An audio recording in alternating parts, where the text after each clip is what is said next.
wondered how to pay a freelance grant writer, or if you are thinking about becoming a freelance grant writer, how you get paid? Let's debunk some myths today.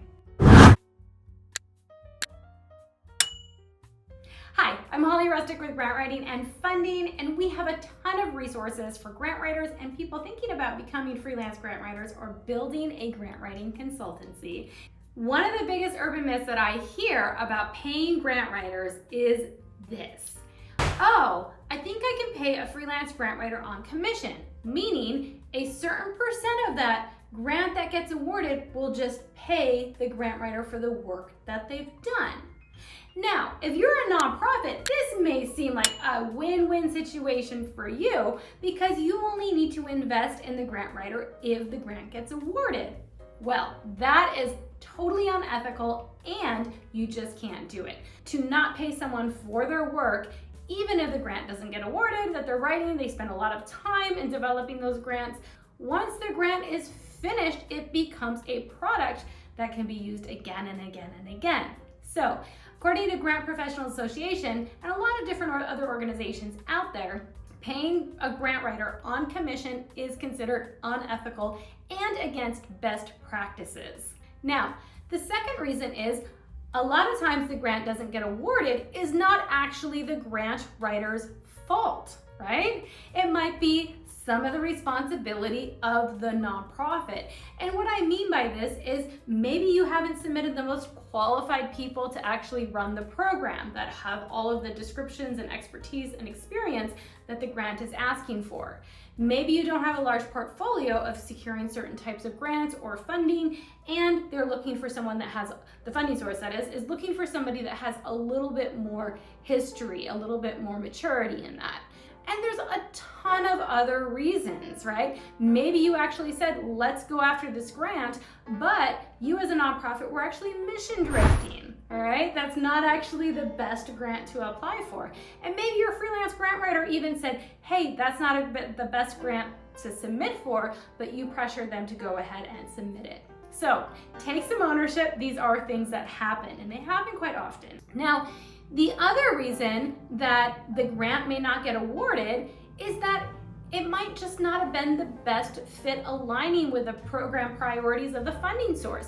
Even if the funding source said, yes, we do fund homeless shelters, but if you really dug and looked at some of their 990s or on the programs that they actually fund, they've never funded a homeless shelter. So it does take some art to actually do some grant research as well. So you definitely want to make sure that it's aligning very well.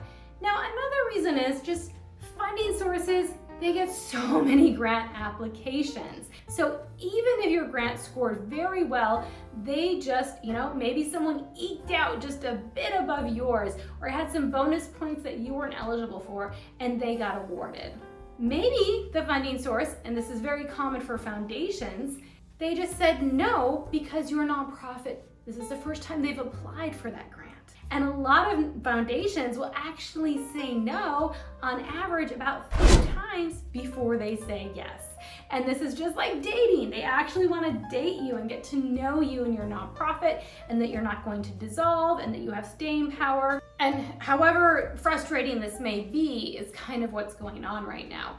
So to really get ahead of the game, we do need to really say, hey, funding source, we are a good fit, we're here, we're around.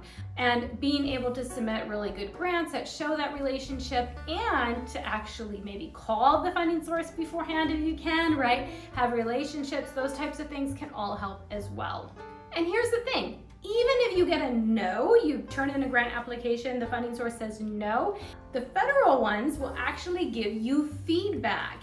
And you can look at your strengths, you can look at your weaknesses. Maybe there's just a few tweaks that you have to do to that application, and you can apply for it the next time the funding cycle opens, and then you get it approved. So a no isn't always a no.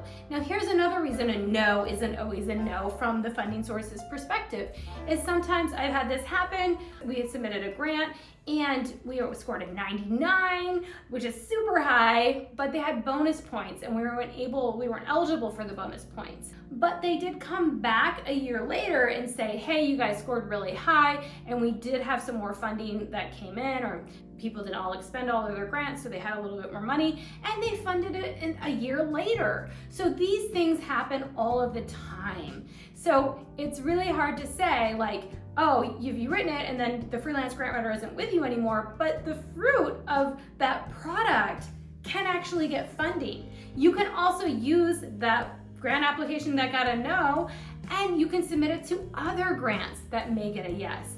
You can also, because now it's a product, right?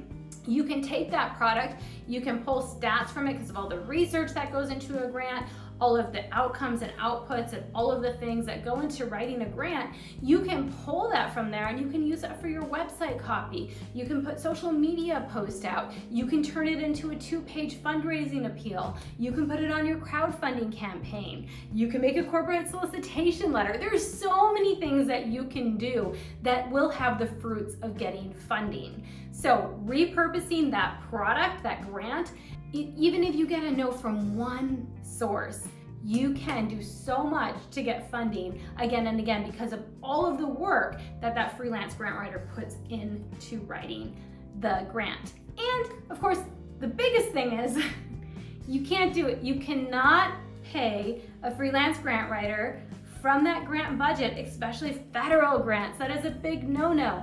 That is against the IRS OMB super circular, like the federal laws. So what happens is they will say, okay, we are only gonna approve what's in this budget, and we will only pay out what's from this budget once we sign a contract. So anything before that signature of signing the contract, you can't pay out from the budget. That's writing the grant. Writing the grant comes before you submit it, before it gets reviewed, before it gets approved, and before a contract. So there's many different steps, and all of that work prior cannot be paid out. So even if you put in, I'm gonna pay my freelance grant writer 10% of my budget, I'm gonna put that in my budget to try to get it approved, it's never gonna get approved, okay? Because you can't put something in your budget that was done beforehand. How do you pay a freelance grant writer then? Now, just like any other service is how you pay a freelance grant writer. Now, every freelance grant writer in their contracts should have, so listen up here, I do not guarantee funding of awards, right? What they are going to guarantee is their deliverables and their scope of work. So maybe they write X number of grants. Maybe they find X number of grants. Maybe they do certain things, and all of those things are deliverables. So even if they submit them, that's one thing, but it's not that they're guaranteeing that it's getting funded. They can never guarantee that. But here's the thing, just like you would hire a website developer for your nonprofit, because eventually you think, I want to get donations online, I want to do crowdfunding online, I do want to make money, and have this return of investment from a website developer, but you don't pay them just based on if you get donors through your website, right? So you have to look at a grant writer in the exact same way. So freelance grant writers out there are paid for their scope of work to actually complete the work, right? To write the grants, to put these proposals together and all of the work that goes into it to create these products. They're paid for a certain amount of time, and they should be paid like any other service provider, just like a website developer. So you're gonna pay them for, usually with a contract, for a certain amount of time, you're gonna pay a certain amount of money, and that's gonna be a certain scope of work. So all of those things need to be spelled out very clearly in your scope of work.